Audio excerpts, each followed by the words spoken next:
Elles nous ont fait danser. Elles nous ont offert une évasion sur la plage quand les vacances d'été revenaient. Elles nous ont permis d'exprimer nos plus belles émotions. Et enfin, elles nous ont fait redécouvrir les classiques de la musique française.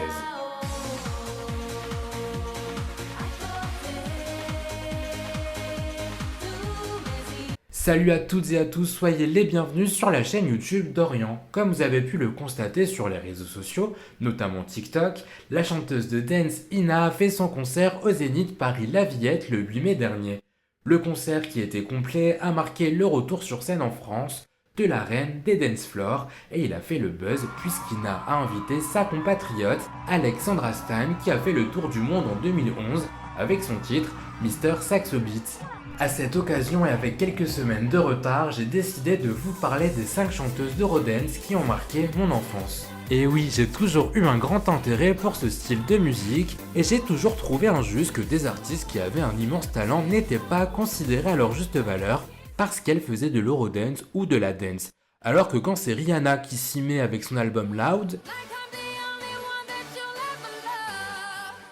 ou encore Britney avec ses opus Femme Fatale et Britney Jean, tout le monde trouve ça formidable. Même si les deux je les trouve iconiques, mais vraiment iconiques dans le genre, je trouve, permettez-moi de le dire, un peu hypocrite. J'ai donc décidé aujourd'hui de mettre en lumière des divas souvent considérées à tort comme des simples chanteuses d'Eurodance. Je vais donc commencer par Kate Ryan. Kate Ryan a été révélée en 2001 avec le titre dance Scream for More.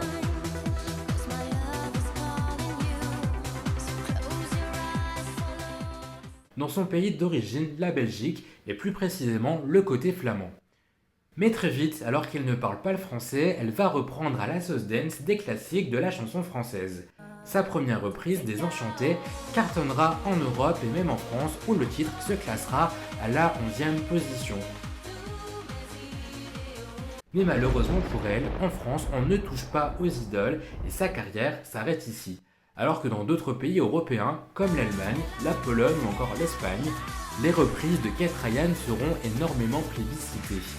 À côté de ça, elle a sorti quand même 5 albums chantés majoritairement en anglais et a représenté la Belgique à l'Eurovision en 2006 avec le titre Je t'adore. Ça a été aussi l'une des premières chanteuses à collaborer avec le DJ Avicii quand il s'appelait encore Timberg sur le magnifique titre Runaway disponible dans son 5e album studio Electrochoc.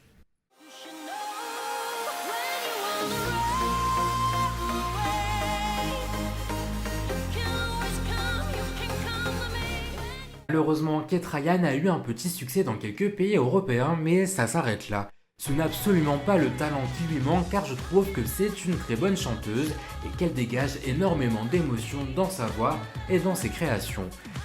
Mais à part ses reprises des classiques de la chanson française, elle n'a pas eu, en anglais, le titre qui aurait pu tout changer. Mais elle est toujours d'actualité et toujours en tournée à travers l'Europe si vous souhaitez la voir. La deuxième chanteuse qui, elle, a eu le tube qui l'a propulsée à travers le monde, c'est Cascada. C'est évidemment son titre Every Time We Touch qui lui a permis de se classer dans le top 10 d'une multitude de pays européens, mais aussi aux États-Unis à la 10e place. Une première pour un groupe d'Eurodance.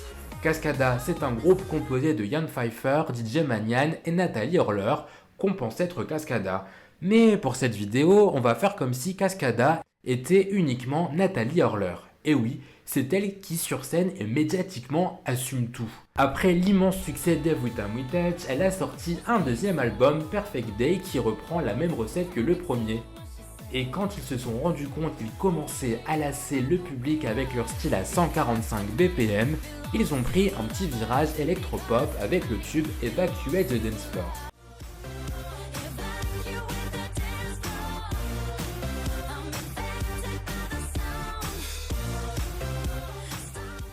Malheureusement pour eux, Evacuate the Dance Floor était un coup de chance car en 2009, tout le monde faisait de l'électropop. Ils se sont noyés dans le marché, n'ayant plus réussi à se démarquer artistiquement après le tube Pyromania.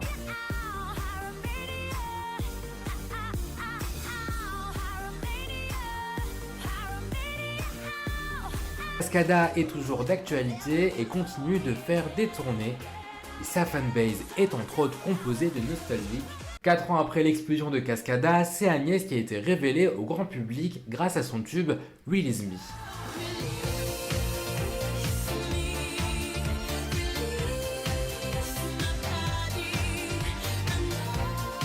Il faut savoir qu'avant cela, Agnès avait gagné la Nouvelle Star en Suède et avait déjà sorti 2 albums studio qui n'avaient pas fonctionné.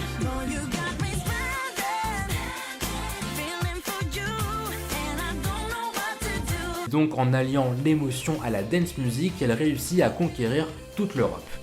Mais malheureusement pour Agnès, son tube a été beaucoup trop fort et elle n'a pas connu le même succès avec le deuxième single, On and On.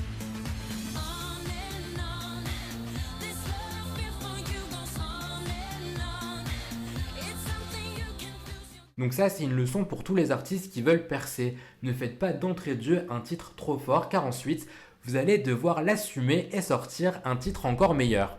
Et à ce jeu-là, beaucoup d'artistes se cassent la gueule, et Agnès n'est pas la seule, vous allez le voir. Elle a sorti 2 très bons projets ensuite, comme Veritas en 2012, ou encore Magic Still Exist en 2021, qui ont bien fonctionné dans son pays natal, la Suède. La 4e diva dont je vais vous parler a complètement tué le game de la dance music. C'est évidemment Ina qui a révolutionné la dance music européenne avec son premier album Hot, je vous laisse écouter.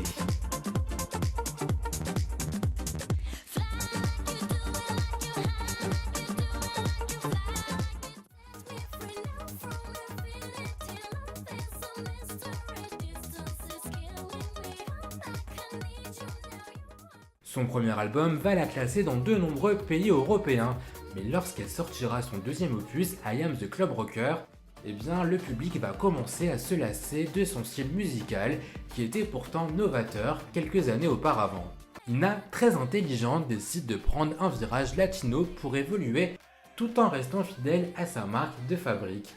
Et ça a fonctionné dans quelques pays comme l'Espagne et le Mexique, ainsi que sur la plateforme YouTube, où elle a réussi à fidéliser ses fans tout en gagnant de nouveaux. Même si dans les plus grandes puissances occidentales comme la France elle n'était plus diffusée, elle a su maintenir un engouement autour de ses nouvelles créations, puisque plusieurs de ses clips dépassent les 100 millions de vues, notamment Yalla, qui détient plus de 500 millions de vues.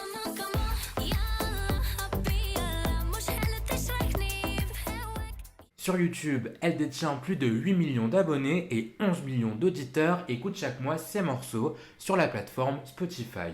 Grâce à ce virage musical et à sa stratégie, Ina a su résister dans le très éphémère secteur de la dance music et plus de 10 ans après ses premiers succès, des DJ superstars de la scène électronique mondiale choisissent Ina pour leur featuring.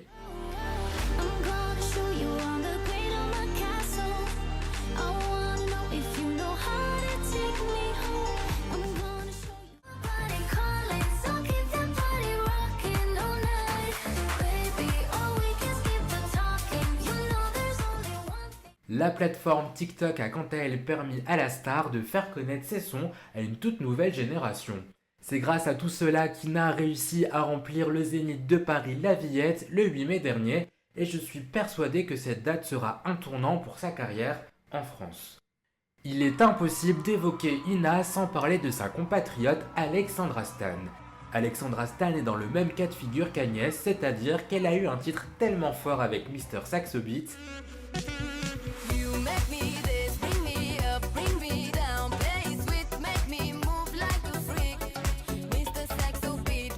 qu'elle n'a pas su réitérer l'exploit de son premier succès. Le single qui était censé prendre le relais Get Back et ACP, eh bien ressemblait trop au premier et donc Alexandra Stan n'a pas réussi à se maintenir au top. Mais elle a quand même sorti des bangers quelques années après. Je pense notamment au titre Dance,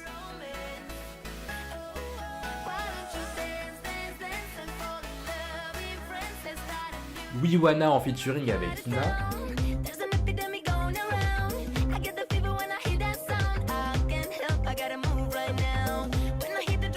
et Écoutez-moi qui détient une influence très orientale avec un refrain chanté en français.